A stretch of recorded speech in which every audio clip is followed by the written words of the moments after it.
8 विधानसभाएं भी एक साथ नहीं करा पाते हो, मौसम देख के तारीखें बदलते हो। वो लोग बात करते हैं एक देश एक चुनाव की, ये भारतीय जनता पार्टी के लोग तानाशाही लाने के नित नए रास्ते लाते हैं। पप्पू भाई चर्चा कर रहे थे काले धन की, मैं उनकी बात का समर्थन करता हूं। स्विस बैंक से 100 दिन के अंदर काला धन लाने का वादा करने वाले लोग 11 साल में भी काला धन नहीं ला पाए।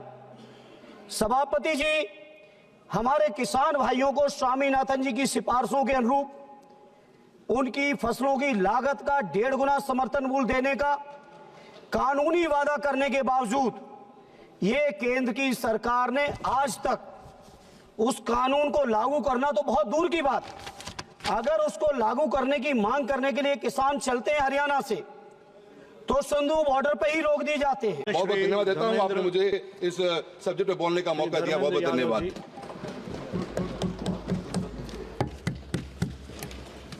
धन्यवाद सभापति जी। सभापति जी, माननीय वित्त मंत्री जी द्वारा 2024-25 के लिए जो लाई हुई अनुपूरक मांगे हैं उसका मैं अपनी पार्टी की ओर से पुरजोर विरोध करता हूं।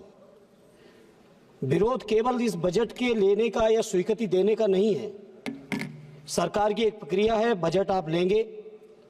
सवाल इस बात का है सभापति जी कि जिस मुद्दों पर, जिन बातों के साथ, जिन वादों के साथ आज ये सरकार दिल्ली में बैठी है, मैं पूछना चाहता हूं कि हर साल 2 करोड़ रोजगार देने का वादा करके आजाद भारत की सबसे ज्यादा बेरोजगारी दर अगर कभी हुई है तो आज की तारीख में है।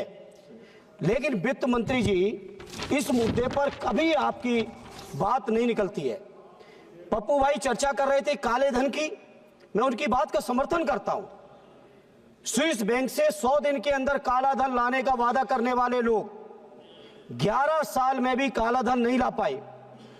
सभापति जी, हमारे किसान भाइयों को स्वामीनाथन जी की सिफारिशों के अनुरूप उनकी फसलों की लागत का 1.5 गुना समर्थन मूल्य देने का कानूनी वादा करने के बावजूद ये केंद्र की सरकार ने आज तक उस कानून को लागू करना तो बहुत दूर की बात, अगर उसको लागू करने की मांग करने के लिए किसान चलते हैं हरियाणा से तो सिंधु बॉर्डर पे ही रोक दिए जाते हैं, नहीं मानते हैं तो जेलों में डाल दिए जाते हैं, उन पर फायरिंग की जाती है, ढोंग करने के लिए फूल भी बरसाए जाते हैं, उसके ऊपर से फायरिंग कर दी जाती है।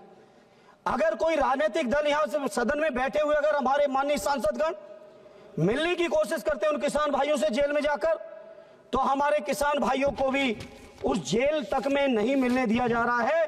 किसानों के ऊपर ऐसा तांडव या तो अंग्रेजों के शासन में कभी हुआ रहा होगा या आज भारतीय जनता पार्टी के शासन में हो रहा है। वित्त मंत्री जी, इस बात का मुझे बड़ा अफसोस है, एमएसपी आपने नहीं जारी की। आपने तकरीबन सारे विभागों के लिए बजट में अनुपूरक मांगे की हैं, लगभग 102 मदों में मांग की है, और मैं 102 मदों में जितनी भी मांगे हैं सब पे तो प्रकाश नहीं डाल पाऊंगा, समय नहीं दे पाएंगे सभापति जी, लेकिन जिन जिन पे भी नजर दौड़ाई आपने कहीं काम नहीं किया। किसानों की बात करो, जी मैं आपको देख रहा हूं जी, प्लीज। मैं अगर बात करूं किसानों की तो डीएपी आप नहीं दे रहे, एमएसपी आप नहीं दे रहे, कर्ज माफी का वादा आपने किया था, आज तक कर्ज माफ नहीं हुआ। अगर कोई बड़े उद्योगपति हैं तो उनके लाखों करोड़ कर्ज माफ होंगे, अगर किसानों के ऊपर कहीं 10-20 हजार रुपए भी छूटता है तो उनके लिए पुलिस से वसूली कराई जाती है आपकी सरकार के माध्यम से। इसे मैं इस मौके पर मांग करता हूं अपने किसान भाइयों के लिए, जैसे समाजवादियों ने कभी व्यवस्था बनाई थी, सदैव नेताजी ने उत्तर प्रदेश के अंदर किसानों को पेंशन देने का काम किया था, हम चाहते हैं केंद्र सरकार हमारे किसानों को भी पेंशन दे, हमारे मजदूरों को भी पेंशन दे। ऐसे सभापति जी, जहां किसानों की समस्या है, नौजवानों के साथ हम समाजवादियों का नारा रहा है कि बेकारों को काम दो या बेकारी का दाम दो, दवा पढ़ाई मुफ्ती हो, कपड़ा रोटी सस्ती हो। मैं अपने नौजवानों के लिए मांग करता हूं केंद्र की सरकार से कि प्राइमरी से लेके, नर्सरी से लेके और पोस्ट ग्रेजुएशन और रिसर्च तक की हमारे नौजवानों को पढ़ाई मुफ्त कराई जाए। हमारे नौजवान न केवल पढ़ने के बाद जिस तरह से भटक रहे हैं, रोजगार के नाम पे लाठी खा रहे हैं, इलाहाबाद में अलग लाठी चल रही है, लखनऊ में 69,000 शिक्षक अलग लाठी खा रहे हैं, देश के अलग अलग इलाकों में अलग अलग लाठी खा रहे हैं। उनके नौजवानों को लाठी ना मिले बल्कि सरकार की ओर से नियुक्ति पत्र मिले, ये हमारी आपसे प्रार्थना है। आज उत्तर प्रदेश के अंदर अकेले हम बात करें 2 लाख से ज्यादा शिक्षकों के पद खाली पड़े हैं। तो ये केंद्र की सरकार के लोग जवाब दें, आखिर उन पदों को कब भरने का काम करेंगे। पेट्रोलियम के दाम के नाम पर लगातार, ये सही है कि प्रधानमंत्री जी की बात का विश्वास देश की जनता ने किया, उनकी बातें, उनके भाषण पे लोगों ने भरोसा किया, हमें विपक्ष के होने के बावजूद स्वीकार करने में संकोच नहीं है।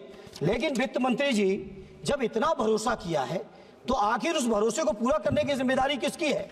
इसलिए मैं आज आपसे कहना चाहता हूं, पेट्रोलियम के दामों का सवाल है, कृपया जब यूपीए की सरकार थी सभापति जी तो बहुत लंबी लंबी बातें की गई। उस समय पेट्रोल का दाम केवल 70 रुपए था 14 में, और आज बढ़ के 100 रुपए हो गया। सभापति जी अभी तो शुरुआत कर पाए हैं, कृपा करिए। डीजल का दाम केवल 57 रुपए था उस समय, आज 90 रुपए है। सभापति जी इसी तरह से I will decide whether it is a warning or final. I will decide, please. No, I have given him a lot of opportunities. I am giving you 30 seconds. Please conclude. Okay, 1 minute. Please conclude. Gas का दाम 1200 था, 400 था, आज 1200 हो गया है। इसी तरह से पेट्रोलियम से लेके तमाम चीजें, प्रधानमंत्री राहत कोष के लिए मैं प्रार्थना करूंगा माननीय वित्त मंत्री जी। हेलो, हम लोग सांसद लोग चिट्ठी लिखते हैं, सभापति जी आप भी झेलते होंगे, 30-40 लाख लोगों की आबादी है और केवल 35 लोगों के लिए कंसीडरेशन होता है। हालांकि बजट से नहीं जाता है, आप बजट से देना चाहो दो प्रधानमंत्री राहत कोष में, लेकिन मेरा अनुरोध यह है सभी सांसदों की ओर से कि 35 की सीमा बढ़ा के इसको अनलिमिटेड कर दो गरीबों के इलाज के लिए। ये कोई मेरी अकेले व्यक्तिगत समस्या नहीं है। मनरेगा के मजदूरों को रोजगार दो, अग्निवीर की स्कीम को लागू करो वापस। इसी तरह से रोजगार सेवक, आंगनबाड़ी, आशा बहुएं, पंचायत सहायक, शिक्षा मित्र, अनुदेशक, रसोईया से लेकर जितने संविदा कर्मी हैं, उन संविदा कर्मियों का मानदेय बढ़ाओ, उनको स्थायी करो।